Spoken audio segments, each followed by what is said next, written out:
amplified impact for multi-passionate female entrepreneurs turning their gifts into assets. This is a space to open your heart even deeper as you learn how to tune into your mission and connect with your clients, the ones who you dream to serve, and create massive impact in their lives. I'm here to inspire you to take time for yourself so you can be the leader in your life and your business, one who stands out and thrives. This is the place where women just like you create wealth from the inside out. Episode, and I know that I say that probably in every single one, but this is something that has been coming up a lot for myself, clients that I'm working with, friends. It's an energy right now. It's something that's in the air. Money, mindset. Oh, money, we need it. It's an energy. And I feel like there's so many different layers of healing our relationship with money. Society has taught us things about money. Growing up, consciously or unconsciously, our parents have taught us about money. Going through school, they teach us nothing about money. We learn how to get a job and work hard 9 to 5 only to barely pay the bills. And it's just a straight up hustle. And then we become entrepreneurs and we're on this path of financial liberation. And then there are blocks. There are feelings, there are thoughts, there are hurdles, and something after being on the beach this morning with a dear friend that I was really thinking is like, this is similar to motherhood or life or being human. There's always another layer to heal. We have conscious limiting beliefs when it comes to money, but the ones that really get us are the ones that are underneath the surface that we didn't even know we have or we had. And then it surfaces and we're like, wait a minute, what are you doing here? I thought I healed this. I thought we went there before. And it's like, oh no. Here you go again. And something that really has shown up for me is like, even when you make double what you're making now or triple what you're making now, or you get yourself in the room of people making like you can't even fathom that amount of money, there's always this fear that what if you lose it? What if it goes away? Or there's still this energy of like, oh my God, I have a bill to pay. And this like near-death experience when big money goes out, yet you have this dream to make big money and the frequencies are just completely different. And so what do we do? How do we do it? And what I've really been looking at is my own relationship with money. Since I was a little girl, I want to say, I've always had the ability to make money, work really hard, save a lot of money, and yet I used to be the person that would hold and grip it and never let it go. I was too afraid. And then I got into personal development and investing and learning. And I would do yoga teacher training after yoga teacher training, and then it went into coaching after coaching program, into coach after coach. And it was okay for me to invest money when I was learning, and then self-care on massage and acupuncture and eating organic food. But there was still a block when it came to things. I was okay to spend and invest money on experiences, to travel, to learn, to grow. And then there was this like, that much money on a house, that much money on a car, new clothes. Like, I don't buy new clothes. I don't get new things. And there was this like minimalist mindset. And I am an advocate for the earth, and I believe that we need to take care of her. And then also there was this realization that I was holding myself back from the things that I truly desired, like comfort, being comfortable and having the freedom to do and wear and grow wherever I wanted. And it was this thing of like, oh, Amber, you have to let go. You have to release the grip. And it's this level of trust. When we are able to earn money, to trust our investments, to trust our desires and where we spend the money, how we enjoy the money, and what it is we feel when we let the money go. And it's this frequency of trust that it's okay to spend money because I know money's coming. And then we get to look at, okay, I just spent a lot of money. Do I go back to a mindset, now I need to work hard to get more money? Or can we trust that money's going to come in easily and effortlessly when we give ourselves permission to use the money that we have, how it is that we desire? And if you feel locked up in investing your money in skills, but you're okay with saving it, what is it actually costing you to not invest in the skills that are going to allow you to help more people and give more value to your clients? I love to be able to invest in myself rather than cryptocurrency, property, stock market, save it in my bank account, my RIA. Because if I can invest $2,000, $3,000, $4,000 right now, that over time is going to bring me in 10, 20, 30, 40, 50, 60, 70,000, why not? I invested in my yoga teacher training back before I even had a savings account in 2012, and I invested it through my grandfather who let me borrow $2,500. And that's still bringing me a return on investment. I didn't get it back in the first year. I spent 7 years teaching yoga, making $6,000 a year. It took me an entire year, but how much of my time? Now the skills that I've learned as a human to master my emotions, but also to serve my clients, it's still getting ROI. Then I took a yoga mastermind coaching program, and I learned how to run Facebook ads. I learned how to create online offers. I learned how to run my business online. I created a journal. And it took me over a year to get my return on investment, but I was recording video after video after video and learning. And the skills that I acquired in this $7,500 investment that I put on a credit card is still giving me ROI, and that was in 2019. Last year in 2022, I invested over $60,000 in personal growth and development, learning different skills for my online business, self-mastery, and my inner growth. And I didn't make that back yet, but I look at like, how is this going to help me and my clients and the value that I can give over the course of my career, over the course of the business, and how that's going to bring me so much more than the 12% that the stock market gives. But the stock market only gives every single year 12%, where the ROI on my business over the next 10, 15, 20, 40, 60 years is going to be insane.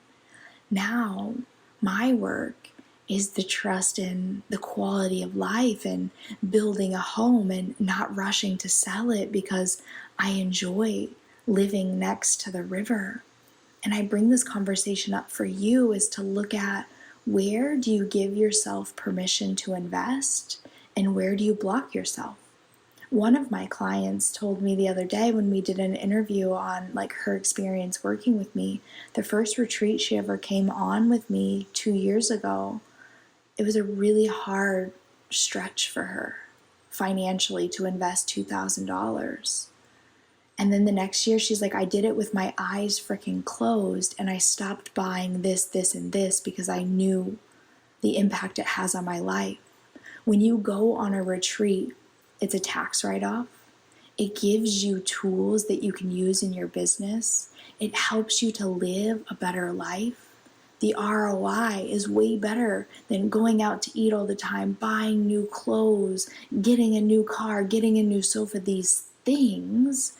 And sometimes we block ourselves from investing in a retreat. We block ourselves from investing in a coaching program, but we have no problem wasting money on these things. And it just really depends on what your values are.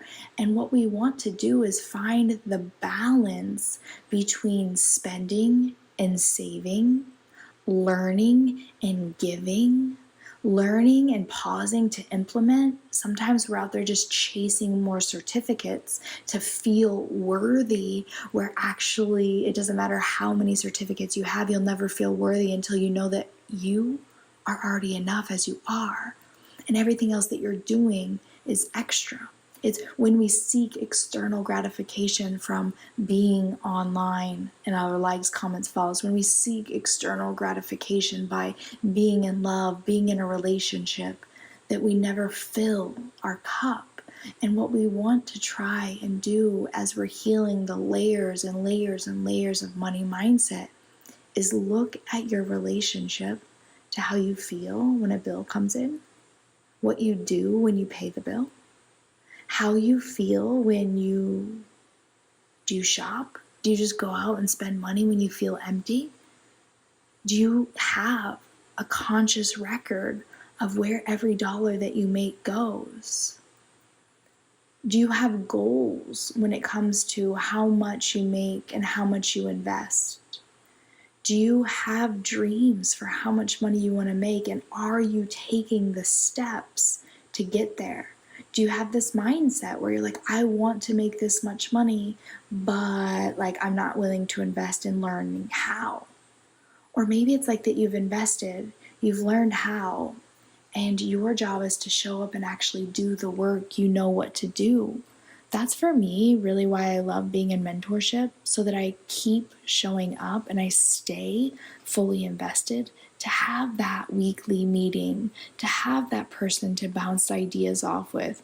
And other times, like I have no coach, I'm implementing, but I have a business bestie.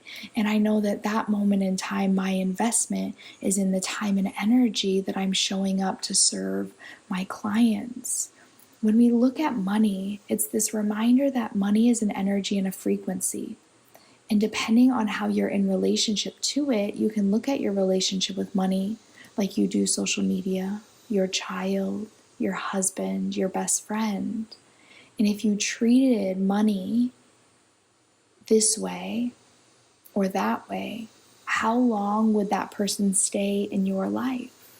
If you had that mindset, the mindset that you have now, the limitations or the penny pinching or the walking on eggshells or the hoarding or the fear or the like, whatever happens, like it's fine, I'm just going to spend it all and trust it all comes next month with no plan, how long would you be married? How consistently would you show up on social media and actually have a content plan that brings you new clients?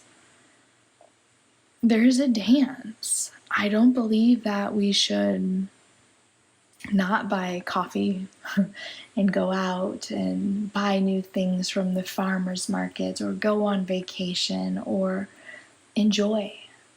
I think there's a balance between like having a plan, knowing that you have a plan that's going to bring you in the amount of money that you need, getting really clear on how much money do you need in your bank account to feel safe.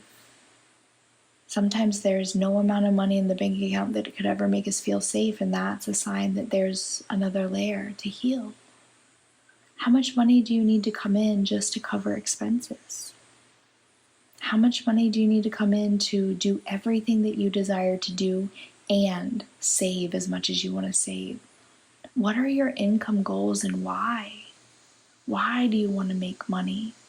And if you're someone that's like, I don't need money, that's a lie. Like, you can't live without money. And money does not buy or will bring you happiness.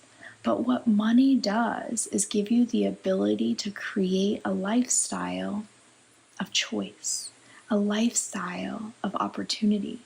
I desire money because I want to be comfortable with where I live. I desire money because I want to be able to eat organic food from the farmer's market. I want to be able to take my son on vacations. I want to be able to buy real estate and give him a solid place to grow from, to have the life he desires. And before him, it was for me. And now it's for my family. And I had to heal my own relationship with money when my dad died in 2019 and my stepmother stole all of our wealth and gave my sister and I literally nothing, and she was miserable. And I'm like, I want nothing to do with money. And then I realized, that doesn't mean I won't be happy, because I'm so happy, and money is just going to allow me to live a more comfortable and free life. And the moment my business started making money, I started donating to wildlife conservation and plastic reduction companies, and giving food to children, and being able to drop off food to starving kids on the road in Costa Rica. I've been able to give so much because I have the ability. I've been able to be at home with my son, and the desire to work, not the need to work. And when you look at money, it's like you need to want money in order for money to come into your world. If you don't want money, imagine if you don't want your husband or you don't want your kids. It's not going to be there very long. Money is something that we need in the modern world, and we have to be willing to ask for it. We have to be willing to want it. We have to be willing to work for it. I am not an advocate for 4-hour work weeks, because I want to work. I want to serve. I want to impact lives, and that means showing up. I'm not working 2 full-time jobs and teaching 16 yoga classes a week anymore. And I make way more money now than I ever did when I was hustling. I had to shift that work harder equals success, especially as someone who watched her dad work 90 hours a week, even after he was diagnosed with cancer, and it literally took his life. And he was saving to live his life in retirement. He was staying in an unhealthy marriage to not be alone when his kids moved out, and he died. He died before we graduated. What we have to do is really look at, where are we limiting ourselves? Where are we holding on? Where are we creating rules, putting ourselves in boxes? And how can we allow ourselves to create wealth and freedom from a place of trust? Just like there is so much abundance in nature, there's so much abundance in our nature, in our materialistic world. As soon as we get clear on our goals, the amount of money we need to just pay the bills, and then to live the life that we truly desire, it's having the ability to ask for it and trust that it's coming without gripping. What you can do post this episode is reflect, contemplation, and reflection on your relationship to money. And look at it like being in a relationship with your child, your best friend, or your partner. If you had these thoughts, if you acted in this way, if you set these rules, how long would the relationship last? And what would the quality of this relationship be like? Let there be this reminder that money is an amplification for the quality of life that you get to live.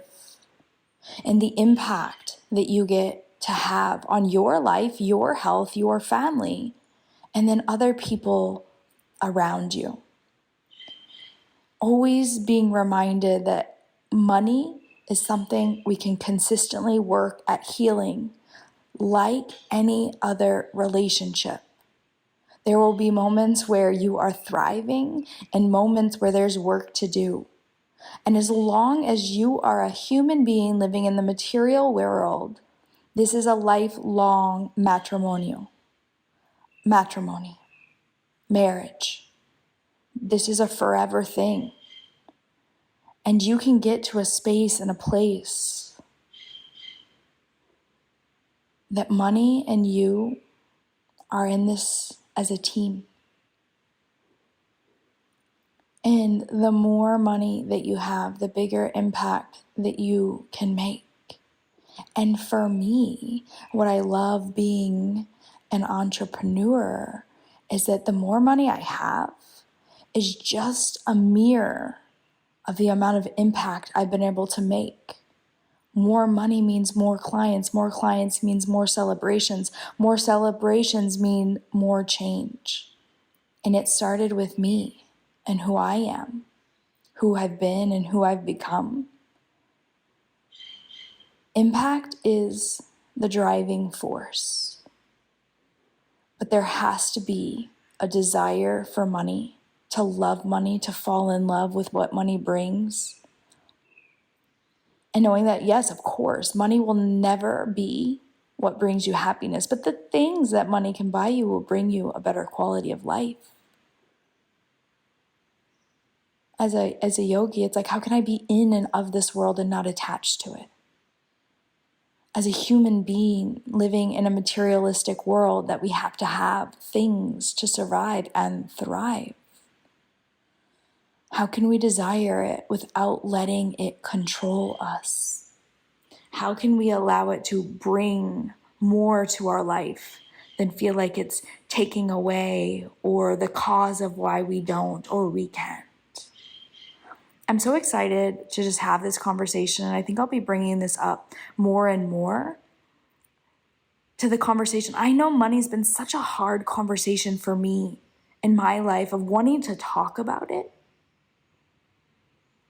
But the truth is this is something that we get to heal in a new era where there is more potential with the phone in our hands, the computer in front of us, to create massive amounts of wealth so that there's more money in the hands of heart-centered entrepreneurs and yogis and healers and coaches who have a true desire to do good in the world. And that the more money we have, the better humans we've become and the more impact we get to leave behind. And as scary and sketchy, and every time I have this conversation, I feel like, oh, do I post this? What will other people think? It's like, I know how amazing it is to not need money and to be able to be present with my child and to be able to give back and to be able to show him a beautiful life while helping others create wealth from the inside out. If you're listening to this and you're like, Amber, thank you so much for having this conversation. This is exactly what I needed to hear. Let me know. And if you're listening to this and you're like, Amber, you just triggered me. I think I might go unfollow you. I don't want to hear from you ever again. Let me know. Both are valid. And it'll meet you exactly where you are to look at this relationship. And when you look around you and you see all that you have and all that you are, where can you grow to have more success, more money, more impact? And be sure to share this if it resonates. And if you listen to this podcast and you haven't already, could you do me a favor? We don't run ads to the podcast, so you going to Apple iTunes and leaving us a review allows us to reach more people. And it's my dream and my vision to have this podcast be in the top 10 for life, business, leadership. And just one more review from you, I read them all, will mean the absolute world to me. I appreciate you for listening, for being here, for coming back, and I will talk to you in the next episode.